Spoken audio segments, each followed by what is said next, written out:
Hello YouTubers, DE Fan 3D coming at you out here today with the point standings now updated for 2025 Elko Speedway and the late model division.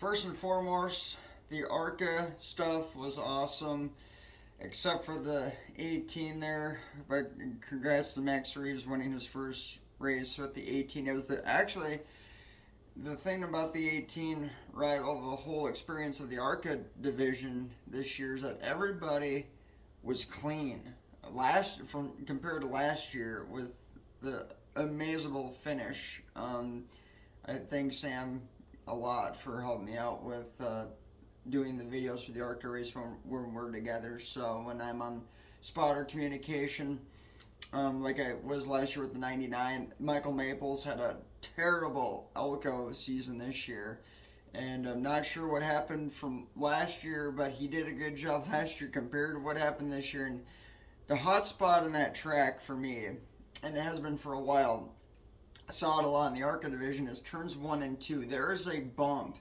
in that corner of that track to where these guys, it doesn't really happen in the late model division. It happens more with ARCA, and even the ASA series division in 2003. Joey Miller was talking about that bump too, that there's a bump in these spec cars. They sometimes have a hard problem navigating through turns 1 and 2 because of that little bump that's in that corner. And that's where there was a lot of spin outs right there. I thought it was for debris. It was always cautions, but everybody's spinning out in turns 1 and 2. And at the splitters, they run so low for downforce that Elko is a steep bank and you're just get stuck out there. They red flagged the race for pulling some guys out, and even the 99 had a few problems as well with that corner, even in practice. And but yeah, but other than that, grab my pen. Other than that, ARCA was really clean compared to last year, and but it was really good. There was a couple of times where I was off the radio spotter communication there with the 28 there, Brandon Butter being queen. Just the fact that it was kind of boring, and but I'm glad it was a short trek though, because everybody's going on and everything. Now I've had experience, could experience them really bad at Milwaukee in 2021 for the ARCA race there. The Ty Gibbs win, leading all 150 for the Spreckers 150. If you go back and watch that race, the 18 led every single lap, and there was not a single caution in that event. And they only threw it for a long green flag stint. I feel bad for everybody that was up in the grandstands because it looked like cars going 40 miles an hour. And although they were going fast, where I was staying on the pit road lane by the entrance of pit road, I did the exit for the first lap. And that was great footage for that content, but it was just I felt really bad for everybody in the grandstands, because I knew that there wasn't a whole lot of car count in that race. There was 24 cars out Milwaukee that year in 2021, and there was about 5 to 6 that pulled out, being start and park unfunded guys, and there was 10 of them. I counted 10 guys doing that this year at Elko. We had a 24 car field, and 10 guys pulled out. We had 16 cars, and about 10 of them were still on the lead lap, majority of them. But it was it was like a smaller version of Milwaukee being a little bit boring. But that's what can happen in the ARCA division at a certain track, and with less competitive cars. And I mean, you have to. I mean, some years in ARCA it's a feeder series to NASCAR, so sometimes you get guys that are very aggressive, and then you got guys that are like really chill. And this was a very chill, laid-back atmosphere one. So I was wondering if that was ever going to happen, because for as long as I've been around for the ARCA series, there's been some excitement. And I remember when the 20 car won in 2020, I want to say, maybe 2021. It was 2021, yeah, with Ellicott recorded that event, and for that ARCA race, because in 2020 it wasn't there, it was 2021 that it was. I was there for that one, and the black 20 car won, but they wound up being a wreck on the last lap. Then there was one last year, which was really cool. I remember, and Jason Sears even announced it over the PA system, which was really neat. So that was pretty cool. And saying that, what a heck of a finish we had here last year, folks. I'm like, oh yeah, and we all remember that one with the 18 and the Venturini cars in the two of Andres Perez, and also wound up being the champ last year for ARCA. So, but it was really clean.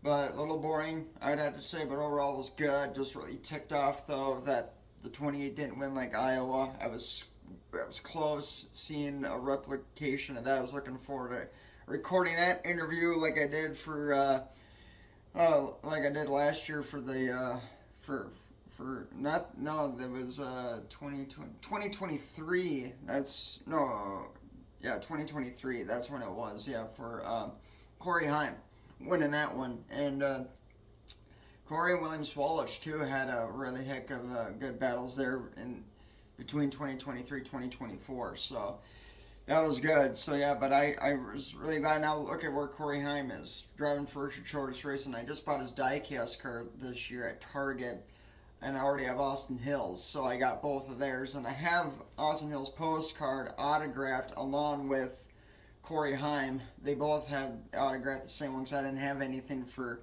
Corey to autograph, but he did remember me, and that was pretty cool. That was at Iowa Speedway last year when I got the cup footage that is on my YouTube channel, and I got to meet Austin Dillon. Oh, that was that was great. That's forever stored in my memory bank as long as I'll ever live. So that is awesome, and I'm really glad I got that experience. So now, this was good, and congratulations to Billy Moan too in the late model division for 40 laps. That this year will be the longest late model event I'll ever see, and I might go I'm thinking 4 or 5 times, depending how it works out. Right now, I'm looking at 4.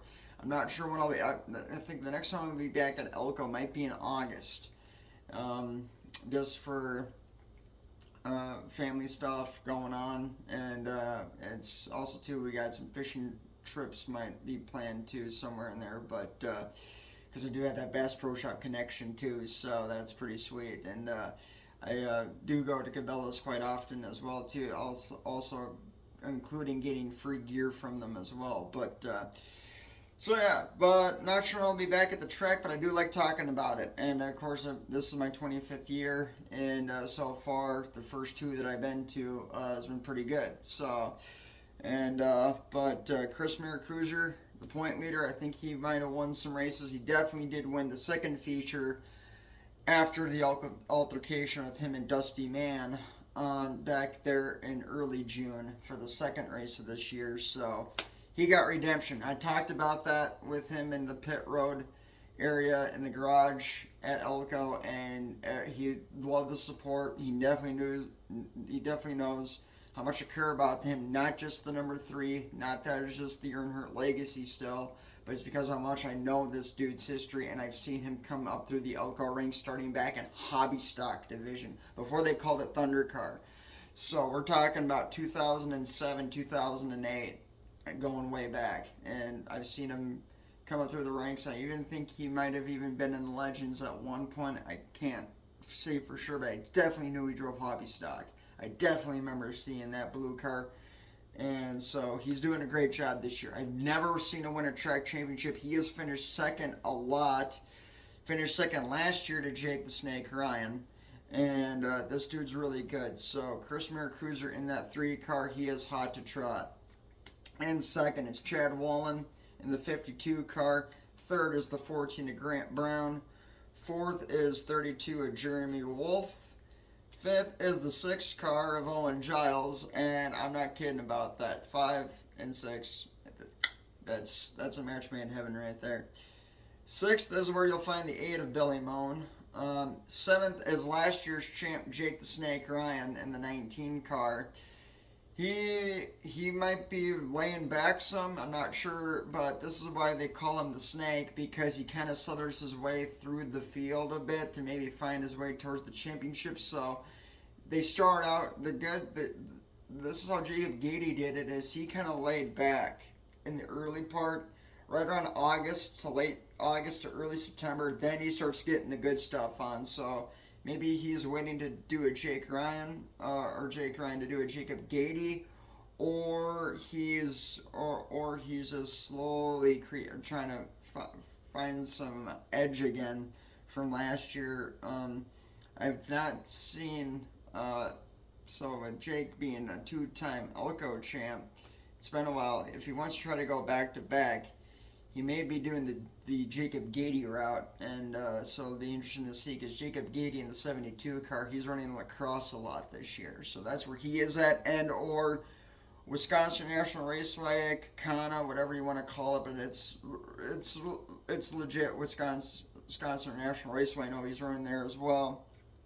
La Crosse Speedway in La Crosse, Wisconsin, he does that a lot, and maybe he might do some one-off ASA Midwest Tour stuff. It's been a long time since I've seen him do any ARCA Midwest Tour stuff. I mean, 2017, I recall the last time I seen him doing it. And then a couple of Thunderstruck 93s as well to bring the Super. He hasn't brought it to Elko, though. He does bring it to La Crosse.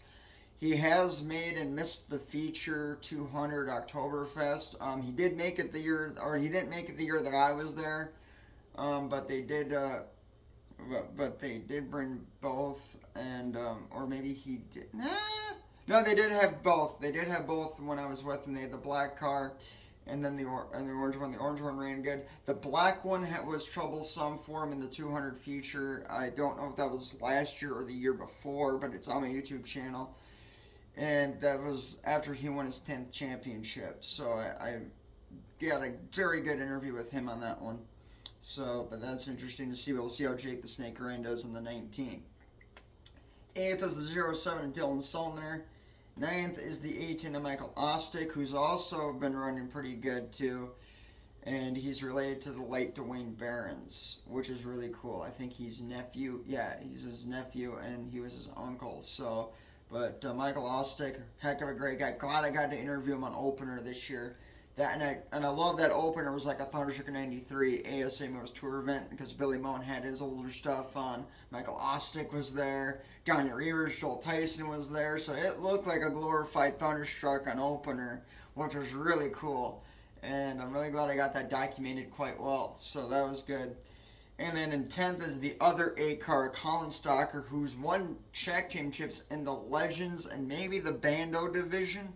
But Colin's looking pretty good now, and boy, that's pretty good to have both number 8 cars inside the top 10 in points this year. So that is consistent, and so that's looking good for Colin Stalker. And that's the first time I'm talking about him on my YouTube video. I haven't talked about him since, and this is the first time. So that 8, trying to maybe overshadow the other 8, but Billy Moen definitely hyped up about his first win at Elko this year, coming at the ARCA Series division. And the thing about these local guys running these longer laps that me and Sam were talking about, he was saying, like, well, what happens if they wreck a lot? I said, well, here's the thing, is that they have a time window of how long they can be out here for each division before ARCA hits the track, because ARCA has a TV schedule to run by. They talk about this in the driver's meeting, and I know that because I was in it a few years ago, just listening, and because I like to see the behind the scenes of what goes on and everything. And so this is stuff that you wouldn't normally hear unless you're in the garage area, or if you hear it from somebody else, but you're going to hear it from me. So they have a TV schedule to run by for ARCA. If the Power Stock Bombers, Thunder Car, late models, I don't know if they ran the Bandos. I don't remember the Bandos being there, but they just was those 3. But if the Thunder Car, Power Stock, late model, if any of these 3 high divisions, especially the late model being the high class profile division, away from ARCA, but if any of these 3 divisions keep wrecking and overextending, they will shorten the race length, or if it's the same car constantly, or you're having to do something that's not fitting the criteria for Elko's officials and track responders, they will just pull you and black flag you and pull you off of the track, and you will not get scored points or credit towards that race, and you will just be a DNF and or a DNQ, or not. No, it would just be a DNF. So yeah, it would be a DNF. And so yeah, so that's they play hardball with that because they have to be professional in the ARCA division. And also too, the thing about that's pretty tough. If you watch the videos I shot this year and even the older ones, there's that pit retaining wall that they have there. That all those cinder blocks that they use out there for like what you see on highway road construction cinder blocks. Those are parked. They keep them behind Elko, in that second base parking lot, and they just keep the advertising on there. They switch those banners. The only one they don't really touch is the Menards one because that's their main sponsor. It's like if they were so called the NASCAR Nextel Cup, you wouldn't want to deface that. So the Menards logo is still there on that cinder block. I'm sure they took the short lunch one off, or unless they're going to call it at the next year. But the only one they also keep on there too is the General Tire one. They have a General Tire banner and a Menards banner. And so those are temporary. You just forklift them off, and then you scoot them in the back parking lot. And then when it comes time for that weekend, that Friday afternoon is when they load them onto the track, get them all centered. So by the time Saturday rolls around and everybody starts showing up to the track for these teams and everything, the cinder block's already out there, so you don't have to be doing all that rigmarole. So, which is nice. So, yep. So, and then you go and if you try to go 3 wide, trying to pinch a guy in the corner, you have the inside wall there. I'm claustrophobic, and even being a race car, I feel like I would be claustrophobic even more. And if I'm driving and I'm in a 3 wide in the middle, and there's a car on the outside of me, plus the center block pit wall, I'm just gonna hit the brake and just let those two guys have at it, because I don't want to bang up my competitor car or to smoke the inside wall and push that back a few feet. So I've never seen that happen yet, but I've seen it close a couple of times, and even happened this year a little bit. But I don't know if it's ever going to happen. It might, but there might become a time where I'll be recording a late model event, and some Yahoo is going to hit another guy and push that and maybe just blow that whole thing wide open, and hopefully not. But I mean, they can get scooted back a good feet, but then again, that would be kind of terrifying, because then you have the ARCA cars sitting on pit road, and that would really suck if something to chip off and ding one of those ARCA cars. I mean, even though the bodies are carbon fiber, they're still older NASCAR Sprint Cup cars from 10 years ago, from 2014, 2015, 16, 2013, when the Gen 6 body was around. So that one worked good. So, but it hasn't happened yet. Knock on some wood there. But other than that, it's going to be interesting to see how this all checks out. For the late model drivers here this year, it's looking good for the top 10. Then back in 15th is the 41 at Johnny Reavers, and in 20th is Joel Tyson, and we have a total field car count now of 22 cars. Paul Payne and Hunter Payne have showed up, and actually Paul even has brought his car, number 27, and Hunter's back with the 94 Corvette late model. That was also the super late model that he ran at Thunderstruck last year, and is the same car that him and Steve Anderson Jr. took out. The 42 Ryan Camish and Tommy Peterson. I talked to Ryan Camish this year, and he's having some struggles with getting a car looked at and everything. But other than that, so far so good. Chris Merritt Cruiser looking pretty good. I remember what I said about the 19 of Jake the Snake Ryan on the first video that I shot about the point, or the of my predictions of this year of him winning the Czech Championship for the second time. Who knows? It's still to be determined. I'm still not going to change my pick. If it's late August, come early September before championship weekend starts, then I may switch depending on where Jake Ryan is. But right now, it's still early. we're only the third race now into actually the fourth race. 1, 2, 3. Yeah, we just had the fourth one this past Saturday. So, um, and then I'll talk again once this reboots and everything. So, but this is gonna all run together. So, but this is the point system currently before they switch it up again from this Saturday's event. So, but we're already looking at our fifth race of the year now. So I think there's a break right now in the action. But next year with the schedule and the track staying, the schedule, we might see it maybe hopefully from April to November, and they also are thinking about doing. It's been rumored this year that they could do a 3 weekend schedule with running Friday, Saturday, and Sunday, and possibly if it's not, and possibly doing afternoon races. Hopefully it's not blazing hot like it was for the ARCA race at Elko Speedway. But I still wear tech gear. I still have to wear jeans. You cannot wear shorts.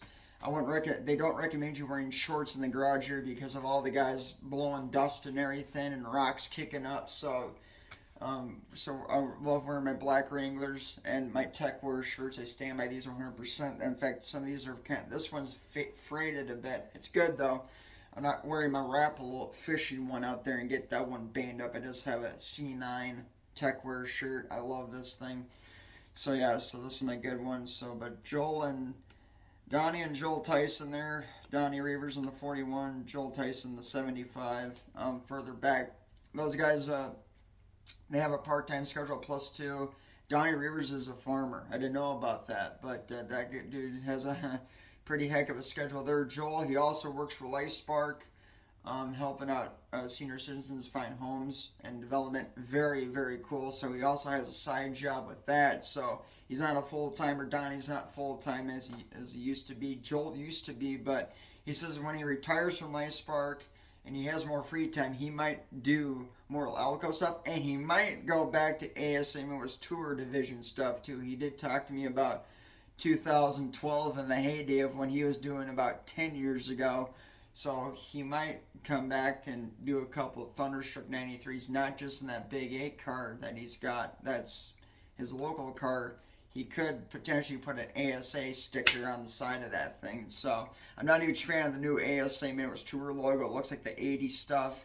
Mine is from 2003 to 2012 with the red and silver Sprint Cup oval swoosh on there. So that's my logo, and it has been for years thanks to Tim Olson, the older founder president, and that was his baby. He drove for that team in the Echo Power Tools 79 car, and when I was on Facebook a few years back, he even had his fire suit on and showed me a photo of that, and I was like, I remember that fire suit from 2008 and 2009, so back when we were kicking it real good. And the first time he ever built the super late model for that division was in 2007. He did not drive it though, because when he built the 79 Echo Power Tools car, he was called by Kevin Sawinski.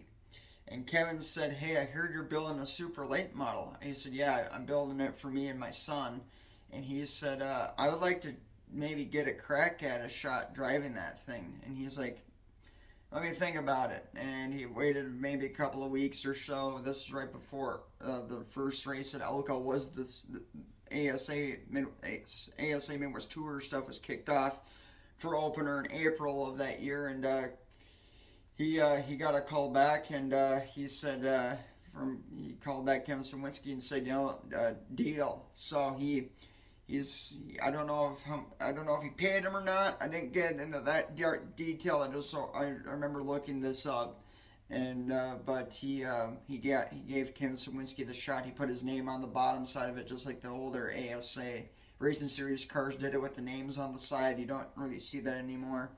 But that was kind of an old school vibe for that. So, but that was cool. I remember there was one year that Joel couldn't run the 75 car, and Donnie decided to drive it. And when he was in the 75, he had the R next to the 75, and he had the 41 inside the number 5. And I was like, That's an ASA vibe right there. He goes, yes, it is. He goes, that's pretty sweet that you remember that. I said, nothing gets by me, buddy. I mean, that's a little Easter egg for me finding that 41 inside the big 75 number. And he's like, that's where I kind of did it from.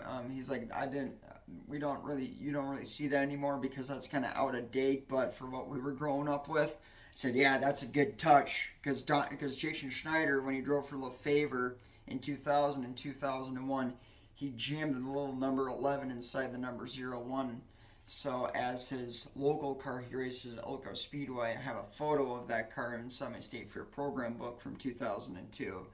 So that's again that going back to old school. So I just came into this generation at the right time in 1996. It's been fun, and I'm glad that you all can experience this. And I'm especially, I didn't catch the name, but a fan approached me in Elko. And if you're watching this video, you know who you are, buddy. I appreciate this a lot. This guy came up to me and I was talking to my buddy Sam Shea, and he told me, he's like, buddy, what you're doing is awesome, and just keep it up and don't quit. I'm like, amen, and I don't plan to. So thank you, buddy.